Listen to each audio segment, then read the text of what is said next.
Oh, kia ora koutou. This is Larissa here from Magical Moon Astrology. I'm here to give you the latest reading in relation to the moon. And so this evening we're going to be having a full moon in Virgo.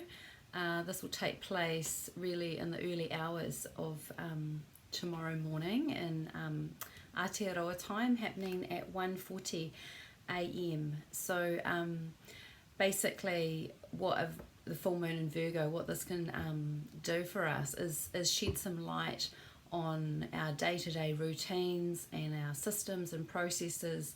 Virgo is very much about the work that we do, the service that we can offer others, I guess the role that we see ourselves in the world. And so you might become, gaining some conscious awareness around those kinds of themes.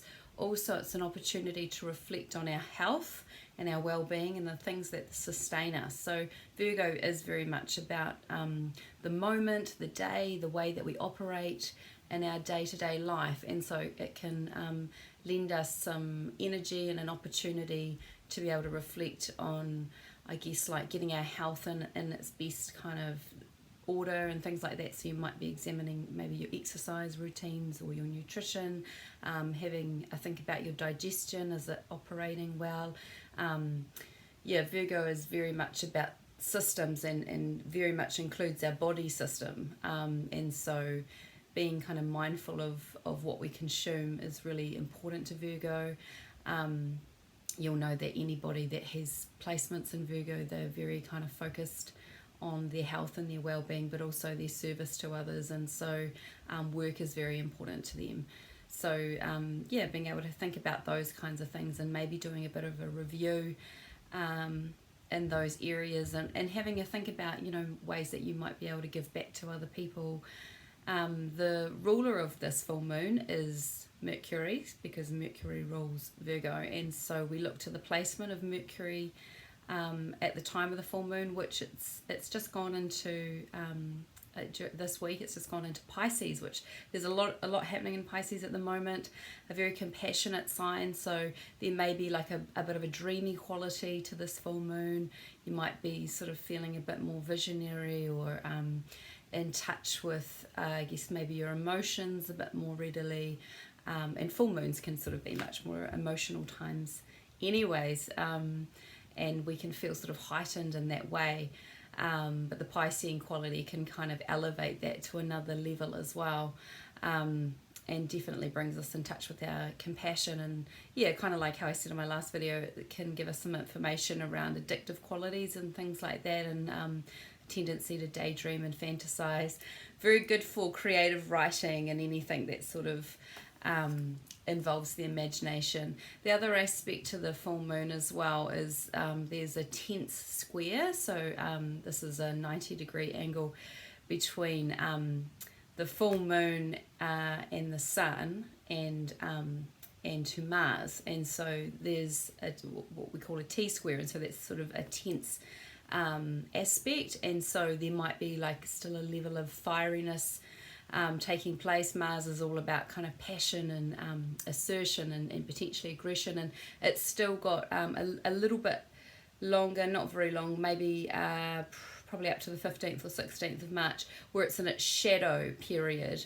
It went retrograde last year, and so this was an opportunity from about August onwards to be able to examine our communication with others, and particularly if we weren't in practice of being assertive and straight up and saying what we mean and things like that. So there might be a little bit of a very slight leftover kind of hangover sort of thing around themes that might have come up last year. You might get some awareness around those kinds of things. And what's really good is once planets come out of their shadow period, we can usually feel pretty grounded in relation to that part of our lives, and so therefore we're not going to be so likely to be sort of unconsciously firing off or thinking, oh gosh, where did that come from, because I think that was a bit of an element to Mars retrograding through Gemini. Something else that's really important and fascinating is that the planet Saturn is moving into Pisces 1 hour after the full moon. So So obviously that'll be around 2:30 tomorrow morning, in it's sort of, what's that, the 8th of March in Aotearoa. So Saturn spends about 2.5 years to 3 years in a sign. It's going to have a really, really long amount of time in Pisces. What am I trying to say? It's going to go into Pisces for a few months, which is going to give us some information around what the themes are going to be. And then it's going to retrograde back into the end of Aquarius for a little bit longer, and then it will spend from sort of halfway through this year. Sorry, I don't have the dates right, but and then it will be in Pisces from from sort of nowish mostly until 2026, February 2026. So Saturn in Pisces is very, very influential on the collective consciousness. The themes very much come through really overtly. It's a fascinating planet to watch. It's all about discipline and restriction and growing up and maturity and taking responsibility. And there's a lot of people interested in the idea of the Saturn return that happens between ages sort of 28, 29, 30, and then we'll have another one sort of at the end of our 50s and then in our late 80s as well. And these are really phenomenal times of like maturity, and can often be marked by grief and loss and things sort of like slipping away, but it also the opportunities of growing up and realizing what's working really well for us, and giving us some information around what direction to go in. And so if we think about Saturn generally, I mean, where it falls, where this transit is going to fall in our chart is really important. So if you'd like to have a reading with me, I'm really happy to do that. I've been just recently did a Saturn return in Pisces reading for someone. It was really fascinating. So Saturn moving through Pisces is going to potentially shed light on mental health issues. It's going to be maybe around addiction and bringing some awareness to where our addictions lie. As a therapist, I'm a firm believer that this might be a bit of a stretch to say, but I actually think all of us have addictions in some ways, or ways that we will numb ourselves or potentially sort of disconnect from our reality. And I actually think that these are important parts of being a human being, because it's intense being on the planet. And I think that as our conscious awareness has grown of this, I guess, the state of the world, it's something that pretty much all of us are aware of. It's something that's hard to ignore. So I think there's going to be sort of more of a focus on, I would hope to say, compassion and ways that we're able to offer support and care for others.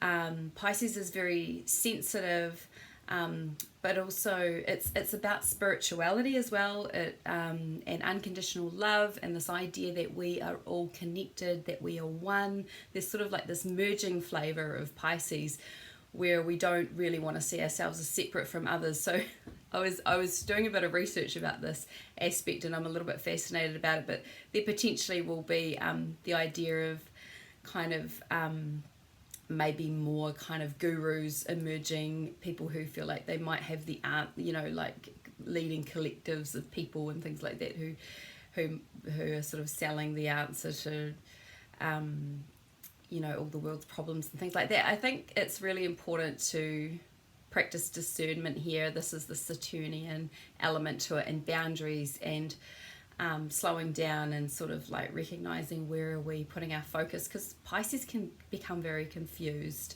and sort of easily just go along with things. I think there could be some themes around martyrdom and victimhood and rescuing and things like that. These are all sort of Piscean type themes, because Pisces is so genuinely caring and wants to get in there and help other people. So it really is about being able to find ways to do that in a way that is also very grounded and contained, because what Saturn is going to do is it's going to test our limits, it's going to test our boundaries in relation to these kinds of issues. So if I'm thinking about mental health and emotional well-being and addictions and things like that, what it's going to do is it gives us an opportunity to step up and take responsibility for those things in our lives. In relation to spirituality, it's an opportunity to be discerning and stay grounded. You know, that's the Saturnian aspect to it. Yeah, and so in relation to if we're finding ourselves like sort of being sort of acting out like this sort of martyr archetype, which I believe all of us have a tendency to do. I do see the world very much in an archetypal way, where all of us have the potential to kind of fall into these different roles depending on what's happening in our lives and what it is that we're learning at the time. And so just kind of being mindful of those as themes coming up. And so we're recognizing what our limits are when it comes to supporting other people. Pisces has a tendency to become overwhelmed easily because it is so sensitive and compassionate. And it can just, yeah, like I said before, get really swept up and really feel things. And so it is an opportunity to deepen our relationship with our emotions and our compassion for others. Yeah, it'll be interesting to see what happens along the way. But yeah, I think they're the main things that I want to say for now. But yeah, so the full moon can be a time of, can feel quite tiring. I sort of feel like it's, what's that saying? It's like, we're tired but wired. Yeah, so it's sort of like there's a lot of energy. We can feel very sort of activated. People tend to drive faster and move faster and think faster, and everything's kind of, you know, like consciousness and the light of the moon is at its height. And so I think with this kind of all this incoming information, it can be exhausting.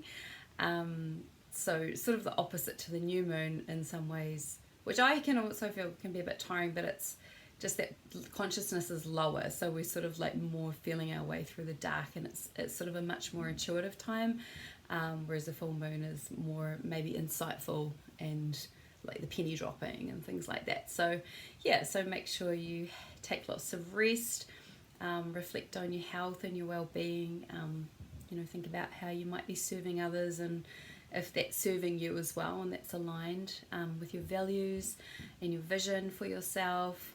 Yeah, so that's pretty much it. But yeah, I'll leave it there, and thanks for listening.